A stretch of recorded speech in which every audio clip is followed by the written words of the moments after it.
A very good morning to all of you. This is Rinki Singh, and today we are going to start the chapter of chapter 5. The chapter name is Natural Resources, Coal and Petroleum. और ये जो chapter start हो रहा है हमारा वो class 8 का chapter है, जिस चैप्टर का नाम है नेचुरल रिसोर्सेज। हम नेचुरल रिसोर्सेज के बारे में पढ़ेंगे, यानी प्रकृति द्वारा हमें जो रिसोर्सेज यानी हमें जो स्रोत प्राप्त हो रहे हैं, कौन कौन से दो स्रोत प्राप्त हो रहे हैं, ऑयल एंड पेट्रोलियम के बारे में इस चैप्टर में हम पढ़ने वाले हैं। बेसिकली अगर आप समझें तो हम इस चैप्टर में कोयले के बारे में और पेट्रोलियम के बारे में पढ़ेंगे कि कोयले का यानी कोयल का फॉर्मेशन कैसे होता है, किस प्रकार से वो हमारे लाइफ में कितनी महत्वपूर्ण होती है और एक बार ख़त्म हो जाने पर वो दोबारा नहीं आ सकता, उसकी इम्पोर्टेंस के बारे में जानेंगे। और पेट्रोलियम में भी सेम एज हम उनकी इम्पोर्टेंस के बारे में जानेंगे। इसकी इम्पोर्टेंस के बारे में जानने से पहले हमें इंट्रोडक्शन में फॉरेस्ट के बारे में जानना ज़रूरी है, क्योंकि अगर मैं बात करूं कॉयल या फॉसिल फ्यूल भी अभी क्लियर करवाएंगे आप सभी को। कॉयल, पेट्रोलियम या नेचुरल गैस, ये सारी चीज़ें ही ऑर्गेनिक मैटर से मिलकर बनती है। ऑर्गेनिक मैटर का मतलब क्या है? दैट मीन्स आप, जीव जंतु और पेड़ पौधे। तो इसके लिए हमें जंगल का सिनेरियो समझना इम्पॉर्टेंट है। इंट्रोडक्शन के अंदर हम इम्पॉर्टेंस ऑफ फॉरेस्ट को समझेंगे कि इकोसिस्टम हमारी लाइफ के लिए कितना इम्पॉर्टेंट है। उसी के वजह से प्राचीन समय में, पुराने एंशिएंट टाइम में हमारे लिए कॉयल का और पेट्रोलियम का formation through the natural resources हो पाया। उसमें हमारी कोई भी एक्टिविटी नहीं थी। जैसे आज के टाइम पे हम डिफरेंट काइंड ऑफ थिंग्स बनाते हैं, फॉर्मेशन करते हैं, लेकिन जो कॉयल और पेट्रोलियम है ये पूरा का पूरा नेचुरल रिसोर्सेज है, यानी हमने इसको नहीं बनाया, प्रकृति द्वारा हमें प्राप्त हुआ है। बट आज के टाइम पे वो हमें दोबारा नहीं मिल सकता, क्योंकि जंगल की यानी डिफॉरेस्टेशन मतलब जंगल का विनाश, डिफॉरेस्टेशन यानी कि जंगल की कटाई अंधाधुंध तरीकों से लगातार पॉपुलेशन बढ़ने के वजह से होती जा रही है। तो इंट्रोडक्शन के अंदर इंपॉर्टेंस ऑफ फॉरेस्ट को हम समझेंगे। उसके बाद हम समझेंगे कि फॉसिल फ्यूल क्या होता है। देन हम समझेंगे फॉर्मेशन ऑफ कॉयल, यानी कि कोयले का फॉर्मेशन किस प्रकार से हुआ, कैसे हुआ, ये सारी चीज़ें हम इस चैप्टर में समझेंगे। तो इंट्रोडक्शन के अंदर आपको एक इमेजिनरी एक बच्चा लिया गया है, वो जानना चाहता है कि आखिर फॉरेस्ट यानी इकोसिस्टम हमारे लिए क्यों ज़रूरी है, क्यों इतना इम्पोर्टेंट है। तो अगर हम इकोसिस्टम की बात करें या फॉरेस्ट की बात करें, तो फॉरेस्ट ना केवल हमारे लिए ज़रूरी है, हमारे पूरे इकोसिस्टम को मेंटेन और बैलेंस करने के लिए फॉरेस्ट ज़रूरी है। इकोसिस्टम क्या है? Ecosystem including the flora and fauna, जिसमें जानवर, फ्लोरा का मतलब क्या होता है? फ्लोरा मतलब वनस्पति, यानी जितने पेड़ पौधे आते हैं, that's called flora. And fauna मतलब होता है जितने भी जीव जंतु आते हैं। जंगल की अगर जब हम बात करते हैं तो जंगल का मतलब सिर्फ और सिर्फ पेड़ पौधे नहीं होते। जंगल का मतलब ही होता है जंगली जानवरों से भरा एक घना जंगल, जंगली जानवरों से भरा एक घना जंगल। तो जंगल में ना केवल पेड़ पौधे आते हैं, बल्कि जंगली जानवर कई प्रकार के आते हैं। तो इसमें एक इमेजिनरी बच्चा लिया गया है, आप कोई भी नाम दे सकते हो। सपोज कीजिए हमने बच्चे का नाम रवि दे दिया, तो रवि फॉरेस्ट की ओर जाता है और फॉरेस्ट में बहुत सारी चीज़ों को देखता है, एक छोटे से छोटे इंसेक्ट से लेके बड़े से बड़े पौधे को देखता है। अब हम अगर इम्पोर्टेंस ऑफ फॉरेस्ट की बात करें, तो मैंने आपको अभी अभी बताया कि फॉरेस्ट के बदौलत ही हमारे पृथ्वी पर फॉसिल फ्यूल का फॉर्मेशन हुआ, फॉसिल फ्यूल बने। फॉसिल फ्यूल में आपको क्या क्या समझ सकते हैं? फॉसिल फ्यूल में आप कोयला समझ सकते हैं, यानी that means coil, natural gas and petroleum, ये तीनों ही फॉसिल फ्यूल कहलाते हैं, जो पदार्थ ऑर्गेनिक मैटर से बनते हैं, that's called the fossil fuel. ठीक है, पहले हम इंट्रोडक्शन में क्या बात करें कि फॉरेस्ट हमारे लिए क्यों इम्पोर्टेंट है।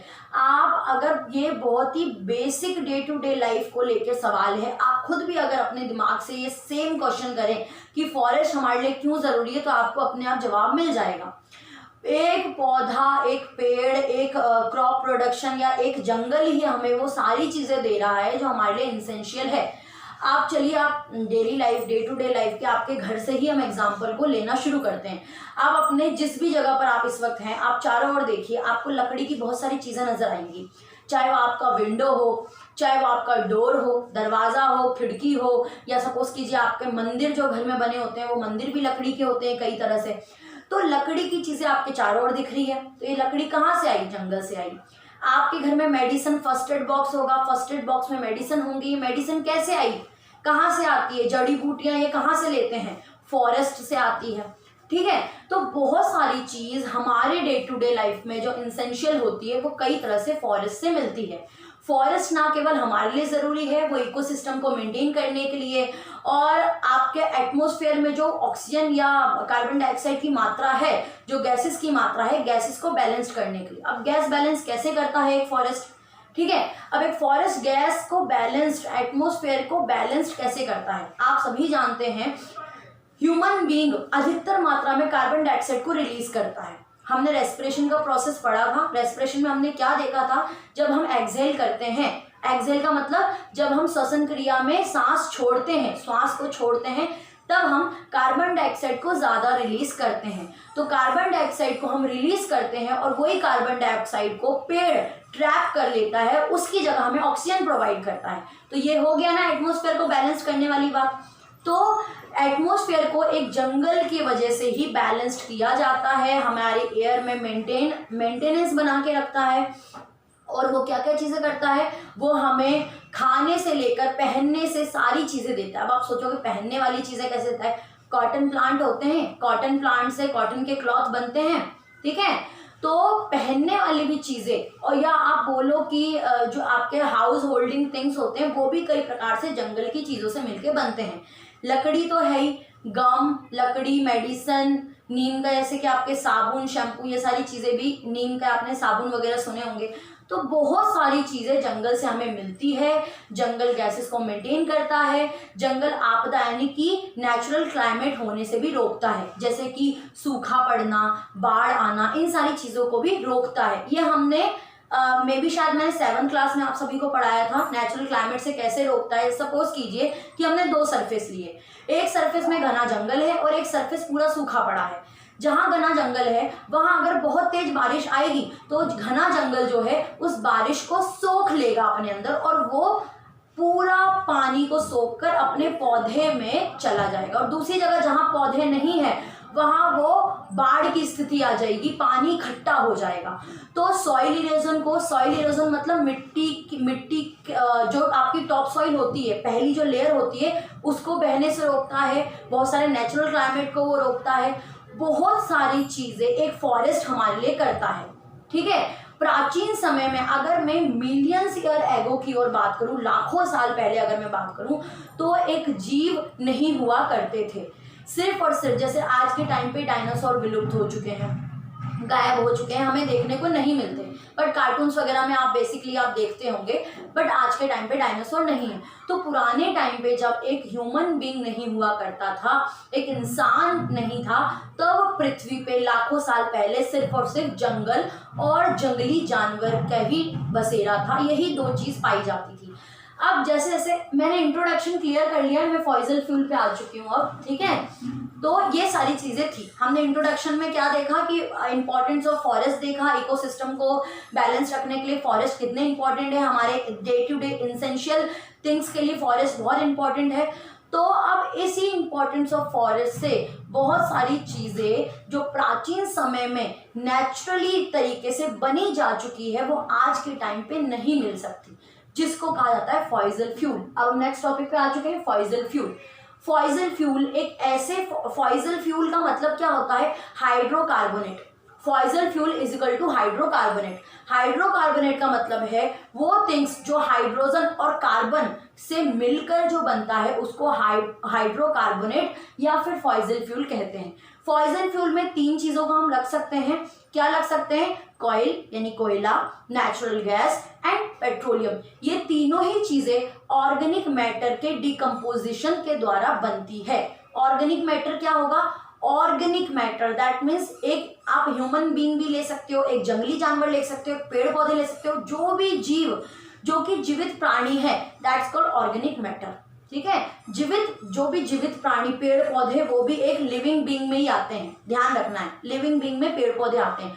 तो पेड़ पौधे, जंगली जानवर, ये सारी चीजें, ये सारे जो भी आपके थिंग्स होते हैं, ये जब मर जाते हैं, ठीक है, उसके डिकम्पोजिशन द्वारा कुछ चीजें बनती है। जो कौन कौन सी चीजें होती है मैं आपको अभी एक एक करके बताऊंगी कि वो कैसे कैसे बनाई जाती है, कैसे उनका फॉर्मेशन होता है।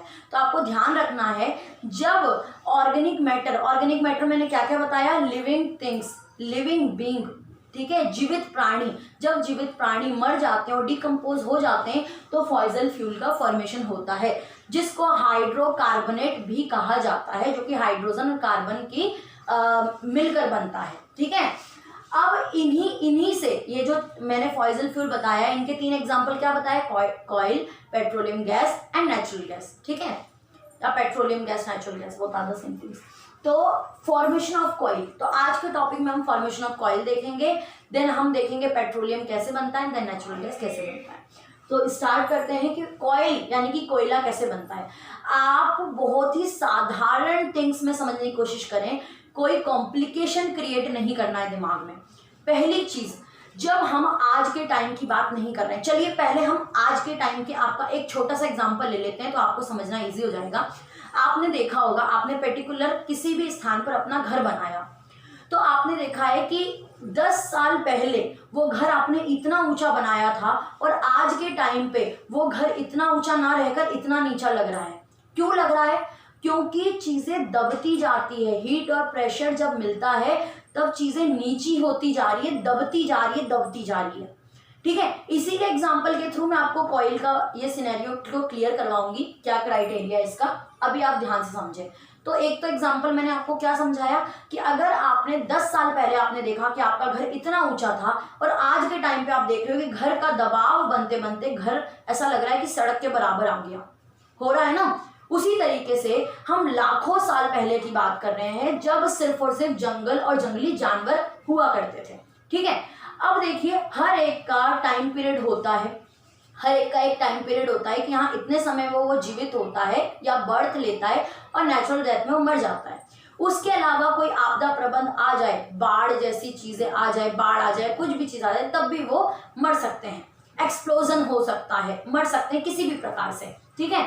तो जब हम लाखों साल पहले, जब सिर्फ जीव जंतु हुआ करते थे पृथ्वी पर और पेड़ पौधे हुआ करते थे, तो कई प्रकार से, जैसे कि सपोज कीजिए यहाँ पे ये जंगल है और ये यहाँ पे ये जमीन का एरिया है, ठीक है।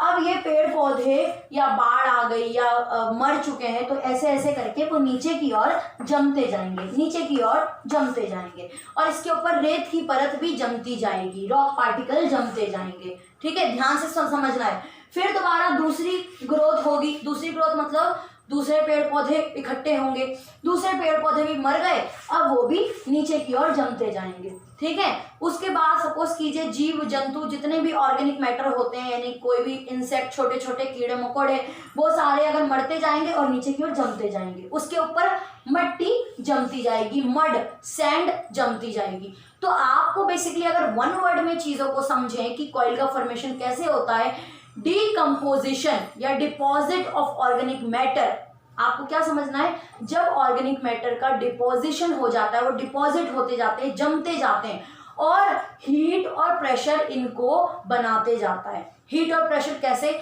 जैसे कि आपदा प्रबंध का आ जाना, दैट मीन्स वॉल्केनिक इरप्शंस हो जाना, उस टाइम हीट का टेम्परेचर अधिक हो जाता है। उसके अलावा भी हमारे जो अर्थ क्रस्ट होते हैं उसके द्वारा भी हीट और प्रेशर मिलते रहता है अधिकतर। देखिए, आप ये चीज जब समझ रहे हैं तो आपको समझना है कि आप 1 या 2 दिन की बात नहीं कर रहे हैं। आप सोच रहे हैं कि ये कैसे हीट प्रेशर होगा, हम लाखों साल की बात कर रहे हैं।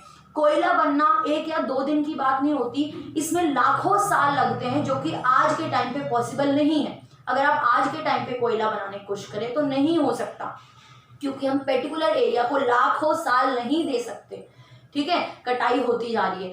तो यहाँ पर क्या हो रहा है, बेसिकली पेड़ पौधे मरते जा रहे हैं या टूटते जा रहे हैं या किसी तरीके से खराब होते जा रहे हैं और मिट्टी में मिलते जा रहे हैं, मिलते जा रहे हैं, मिलते जा रहे हैं और उसके ऊपर सॉइल का फॉर्मेशन या मड इकट्ठा होती जा रही है, ऊपर जमती जा रही है, जमती जा रही है और ये नीचे धीरे धीरे धीरे धीरे धीरे कोयला बनते जा रहा है, कॉइल का फॉर्मेशन होते जा रहा है। कॉइल का फॉर्मेशन कैसे हो रहा है? हीट और प्रेशर के दबाव के द्वारा। हीट भी मिल रही है, प्रेशर भी मिल रहा है।